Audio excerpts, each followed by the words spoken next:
అడిలెడ్ రెండో టెస్టులో టీమిండియా కుప్పకూలింది. రెండో ఇన్నింగ్స్లో 175 పరుగులకు ఆలౌట్ అయితే ఆసీస్కు 19 రన్స్ టార్గెట్ను ఇచ్చింది టీమిండియా. భారత ప్రధాన బ్యాటర్లందరూ తక్కువ స్కోర్కి అవుట్ అయ్యారు. ఇక తెలుగు బ్యాటర్ నితీష్ రెడ్డి ఒక్కడే 42 రన్స్తో టాప్ స్కోరర్గా నిలిచాడు. ఇక ఆసీస్ బౌలర్లలో కమిన్స్ 5 వికెట్లతో టీమిండియా బ్యాటింగ్ లైనప్ను దెబ్బతీశాడు. భారత జట్టు ఫస్ట్ ఇన్నింగ్స్లో 180 రన్స్ చేసింది. ఇక ఆస్ట్రేలియా జట్టు ఫస్ట్ ఇన్నింగ్స్లో 337 రన్స్ చేసింది. అడిలెడ్ రెండో టెస్టులో టీమిండియా కుప్పకూలింది. రెండో ఇన్నింగ్స్లో 175 పరుగులకు ఆలౌట్ అయింది. ఆసీస్కు 19 రన్స్ టార్గెట్ను ఇచ్చింది టీమిండియా.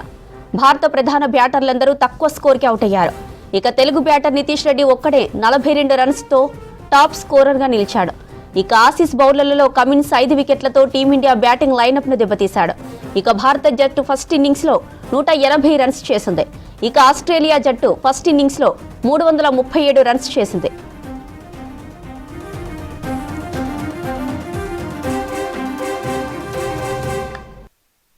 ఇన్నింగ్స్ మనకు భారత్ ఆల్అౌట్ అయిన పరిస్థితి. ముఖ్యంగా ఈ రెండో టెస్ట్లో రెండో ఇన్నింగ్స్లో భారత్ 175 పరుగులకే ఆల్అౌట్ అయింది. మనకు 18 పరుగుల లీడ్ను మాత్రమే కేవలం ఆస్ట్రేలియా ముందు ఉంచింది. ముఖ్యంగా మనకు మెయిన్గా నితీష్ రెడ్డి మాత్రం 47 పరుగులు చేశారు. ఆ తర్వాత రిషబ్ పంత్ 28, గిల్ 28 పరుగులు చేసి చాలా తక్కువ స్కోర్ చేసినటువంటి పరిస్థితి. ముఖ్యంగా ఇటు ఆసీస్ బౌలర్లు మాత్రం చాలా దూకుడుగా ఈ ఒక గేమ్లో ముందున్నారని చెప్పొచ్చు. ఎందుకంటే ఆస్ట్రేలియా కెప్టెన్ అయినటువంటి ప్యాట్ కమిన్స్ 5 వికెట్లు తీశాడు. తర్వాత మిచెల్ స్టార్క్ ఇతను కూడా ఫేస్ బౌలర్, ఇతను 2 వికెట్లు తీశారు. ఆ తర్వాత బోలార్డ్ 3 వికెట్లు తీసి భారత్ బ్యాటర్ను మొత్తం కట్టడి చేశారని చెప్పొచ్చు. ముఖ్యంగా ఈ రెండో రోజు అంటే నిన్న జరిగిన మ్యాచ్ కనుక చూసినట్లయితే అంటే మనకు తొలి నుంచి భారత్ ఫస్ట్ ఇన్నింగ్స్లో 180, తర్వాత ఆస్ట్రేలియా 337 పరుగులు చేసినటువంటి విషయం మనం నిన్న చూసాం. సో నిన్న ట్రావిస్ హెడ్ ఆస్ట్రేలియాలో చాలా దూకుడుగా ఆడారు. వారు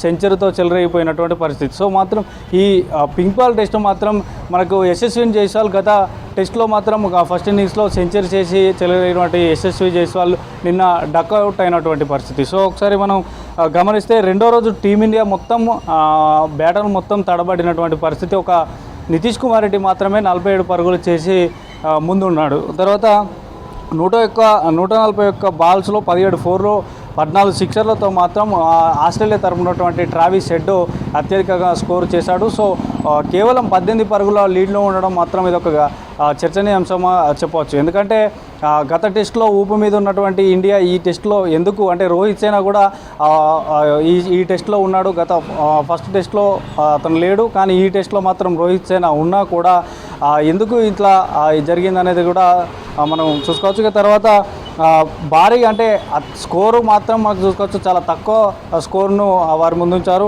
ఒకసారి మన ఆస్ట్రేలియాకి సంబంధించినటువంటి బ్యాటింగ్ లైనప్ కూడా చూసుకున్నట్లయితే ఇటు ట్రావిస్ హెడ్ కానీ అటు లుంబర్స్ కానీ ఆ తర్వాత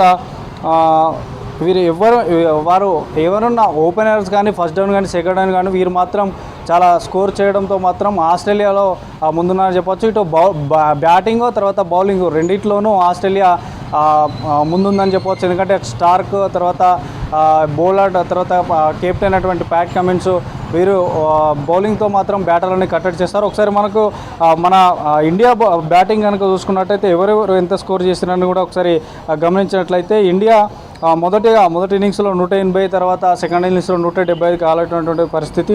సో ఒకసారి ఫస్ట్ నుంచి కనుక మనం బ్యాట్స్మెన్స్ని అబ్జర్వ్ చేసినట్లయితే ఒకసారి మహమ్మద్ సిరాజ్ అంటే నితీష్ కుమార్ రెడ్డి ఏ మ్యాచ్ చూసినా అటు మొదటి మ్యాచ్ తర్వాత ఈ మ్యాచ్ రెండు చూసినా కూడా నితీష్ కుమార్ రెడ్డిదే హైయెస్ట్ స్కోరు మన ఇండియా తరఫున ఉందని చెప్పవచ్చు. ఇక తర్వాత ఇండియా సెకండ్ యశస్వి జైస్వాల్ కేవలం 31 బాల్స్లో 24 చేశాడు. తర్వాత కేఎల్ రాహుల్ కేవలం 7 పరుగులకే అవుట్ అయినటువంటి పరిస్థితి. ఇటు శుభమన్ గిల్ 28 పరుగులకే. ఆ తర్వాత విరాట్ కోహ్లీ అందరూ ఎక్కువగా చూసేది విరాట్ కోహ్లీ మీద ఎక్కువగా ఆశ ఉంటుంది. కొడతాడు, సెంచరీ కొడతాడు, హాఫ్ సెంచరీ కొడతాడు అనుకుంటున్నటువంటి సమయంలో మాత్రం ఈ బార్డర్ గవాస్కర్ ట్రోఫీలో అటు మొదటి టెస్ట్ మీద తర్వాత ఈ సెకండ్ టెస్టులో ఫస్ట్ ఇన్నింగ్స్ సెకండ్ ఇన్నింగ్స్ రెండిట్లో మాత్రం విరాట్ కోహ్లీ అంత పెద్దగా అతని ఆటను కనపరచలేదు. తర్వాత రిషబ్ పంత్ ఇతను కూడా 28 పరుగులకే అవుట్ అయినటువంటి పరిస్థితి. ఆ తర్వాత కెప్టెన్ మొదటి టెస్ట్లో లేడు, ఈ టెస్ట్లో ఉన్నాడు. ఈ టెస్ట్లో కూడా ఆయన అంతగా ఏం లేదు, 6 పరుగులకే అవుట్ అయినటువంటి పరిస్థితి. ఆ తర్వాత నితీష్ కుమార్ రెడ్డి తెలుగు కుర్రాడు. ఇతను అటు ఐపీఎల్ T20లతో పాటు టెస్టులో కూడా చాలా తక్కువ బంతుల్లో ఎక్కువ రన్స్ చేస్తున్నటువంటి పరిస్థితి.